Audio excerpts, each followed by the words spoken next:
আমি দাবী কৰিছিলোঁ যে মছজিদৰ পৰা লাউড স্পীকাৰ বন্ধ হ'ব লাগে বুলি। কিন্তু এটা কথা আমি স্পষ্টকৈ এতিয়া কৈ দিব বিচাৰিছোঁ, মছজিদৰ লাউড স্পীকাৰ বন্ধ হ'ব লাগিবই। হয়, কাৰণ এই যে অসুৰৰ চৰিত্ৰ, বিভিন্ন সময়ত অসুৰৰ যি চৰিত্ৰ সমাজক দেখুৱাই আছে, তাক আকৌ পুনৰবাৰ তেওঁলোকে সমাজত দাঙি ধৰিছে সেই অসুৰৰ চৰিত্ৰ।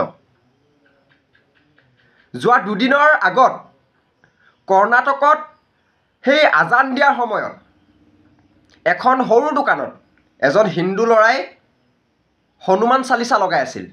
আৰু এখন সাধাৰণ দোকান এখনত সৰু বক্স এটাত হনুমান চালিচা লগালে কিমান দূৰলৈকে সেই বক্সৰ মানে চাউণ্ডটো যায়, শব্দ কিমান দূৰলৈকে যায়।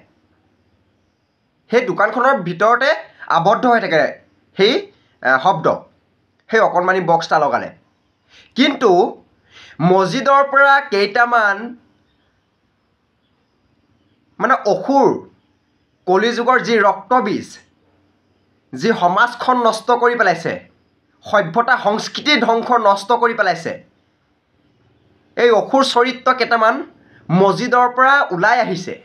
ওলাই আহি সেই হনুমান চালিচা সাধাৰণ বক্সটোত লগোৱাৰ কাৰণে এটা ডাঙৰ এটা ইছ্যু কৰি সেই ল'ৰাজনক বেয়াকৈ গুৰুলকৈ প্ৰহাৰ কৰিছে। এতিয়া আমাৰ কথাটো হৈছে যে আমি দাবী কৰি আহিছিলোঁ লাউড স্পীকাৰটোৰ পৰা আমাৰ বিভিন্ন ধৰণৰ অসুবিধা হৈছে বুলি।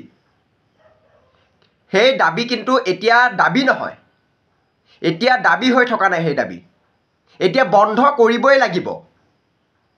মছজিদত যি উচ্চ স্বৰত তেওঁলোকে নাজানো তেওঁলোকৰ কি আৰবিয়ান ভাষাত, কি আৰবৰ ভাষাত তেওঁলোকে মছজিদত নামাজ পঢ়ে। যদি বুজি পোৱাকৈ পঢ়িব লাগিছিল, যদি তেওঁলোকে কিবা ভাল কথাই কয় নামাজত, তেনেহ'লে বুজি পোৱাকৈ কওক, আমি বুজি পোৱাকৈ কওক। আমি যেতিয়া আমাৰ নামঘৰত অখণ্ড ভাগৱত হয়, যেতিয়া ভাগৱত পাঠ কৰে, সকলোৱে বুজি পোৱাকৈ কৰে, অসমীয়াত কৰে। তেওঁলোকে আৰবৰ ভাষা এটা আনি পেলাই আমাৰ ইয়াত চিঞৰ বাখৰ কৰি পেলাই সেইটো নহ'ব। যদি মছজিদত নামাজ পঢ়িবলৈ হয় তেনেহ'লে আমি বুজি পোৱা ভাষাত পঢ়ক, আৰু যদি তাকে নকৰে তেনেহ'লে লাউড স্পীকাৰ বন্ধ কৰক। সেইটো কিন্তু স্পষ্ট কথা, লাউড স্পীকাৰ বন্ধ কৰিবই লাগিব।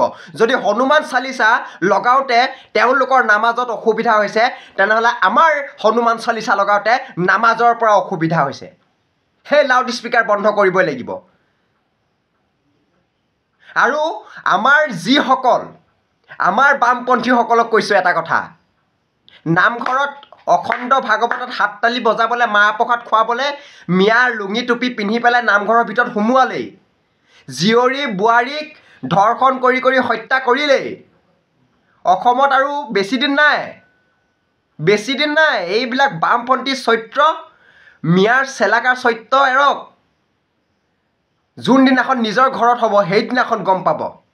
দেখিছে নহয়, এফালে নামঘৰ জ্বলাই দিওঁতে এফালে মিয়াক লুঙি টুপি পিন্ধাই পেলাই নামঘৰৰ বৰ আসন পাৰি দিলে। আৰু এতিয়া আমি কি শান্তি সম্প্ৰীতি, নিজে উলংগ হৈ পেলাই আমি সম্প্ৰীতি বজাই ৰাখিছোঁ। লোকক কাপোৰ পিন্ধাইছোঁ আৰু নিজে উলংগ হৈছোঁ, এয়া সম্প্ৰীতি। আৰু আমাৰ এছাম সংগঠনৰ, জাতীয়তাবাদী সংগঠনৰ শংকৰ আজান বিভিন্ন সময়ত শংকৰ আজানৰ যি শান্তি সম্প্ৰীতি মিলনৰ কথা কৈ থাকে, এইবিলাক কিন্তু ক'বলৈ একদম ভালে মানা কৰিছোঁ। ইহঁতক গৰু পিটন পিছত দিম, এইকেইটা কিন্তু আগত দি ল'ম, যিকেইটা শংকৰদেৱৰ লগত, আমাৰ গুৰুজনাৰ লগত আজানক যোনসকলে সংযোগ কৰে, যিসকলে শংকৰদেৱক গুৰুজনাৰ লগত আজান ফকীৰৰ নিচিনা এজন মানুহৰ নাম আনিছে। আমি শংকৰদেৱ মাধৱদেৱ বুলি চিনি পাওঁ, আমি শংকৰদেৱৰ লগত, আমাৰ গুৰুজনাৰ লগত আমি কোনো আজানক চিনি নাপাওঁ। এইটো কথা স্পষ্ট।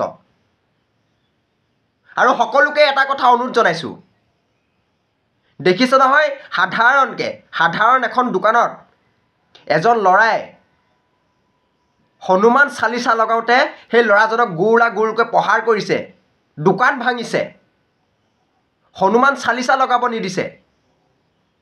তাৰমানে তাৰ মানে এইটো প্ৰমাণ কৰিছে আজি হনুমান চালিচা লগাইছ তহঁতৰ দোকান ভাঙিছোঁ বাট এজনক পিটিছোঁ কাইলৈ যদি এনেকুৱা তহঁতে মানে মন্দিৰত কৰ নামঘৰত কৰ তহঁতে যদি মুখত এনেকুৱা তহঁতৰ মানে হিন্দুৰ দেৱ দেৱতাসকলৰ যদি মুখত ধ্বনি ওলায় তেনেহ'লে তহঁতক কাটিবলৈও আমি কুণ্ঠাবোধ নকৰোঁ বিভিন্ন সময়ত তেওঁলোকে তেওঁলোকৰ পৰিচয় দি আহিছে তেওঁলোক যে অসুৰ সমাজৰ যে এই কলিযুগৰ ৰক্তবীজ সমাজখন যে নষ্ট কৰা চৰিত্ৰ তেওঁলোকৰ আছে বিভিন্ন সময়ত প্ৰমাণ দি আহিছে সময় থাকোঁতে সকলোৱে বুজক আমাৰ জীয়ৰী বোৱাৰীয়ে আমি ভিডিঅ' বনালে আমাকেই গালি পাৰে মিয়া নহ'লে তেওঁলোকৰ ক'বলৈও বেয়া এতিয়া মিয়া নহ'লেতো নচলে সেইটো কাৰণে অকণমান বুজাটো অকণমান দৰকাৰ নহ'লে ধৰ্ষণ হ'ব তাৰপিছত হত্যা মাত মাতিব লাগিব আকৌ আমিয়েই মাত মাতিম যোনদিনাখন এইকেইজনী ধৰ্ষণ হ'ব এইকেইজনী হত্যা হ'ব যোনকেইজনীয়ে মানে এনেকুৱা ভিডিঅ' বনাওঁতে এইবিলাক ভাল কথা কওঁতে বেয়া বুলি ভাবি পেলাই এই শান্তি সম্প্ৰীতিৰ লগত যে বজাই ৰাখিবলৈ গৈছে লুঙি টুপিৰ লগত শান্তি সম্প্ৰীতি যিসকলে বজাই ৰাখে তেওঁলোকৰ হৈও মাত মাতিম যোনদিনাখন হত্যা হ'ব যোনদিনাখন ধৰ্ষণ হ'ব বেছি নকওঁ সময় থাকোঁতে ওলাই আহক সময় থাকোঁতে বুজক নহ'লে কিন্তু আমাৰ এই মুখৰ মাতো নাইকিয়া হ'ব অতি সোনকালে ধন্যবাদ জয় আই অসম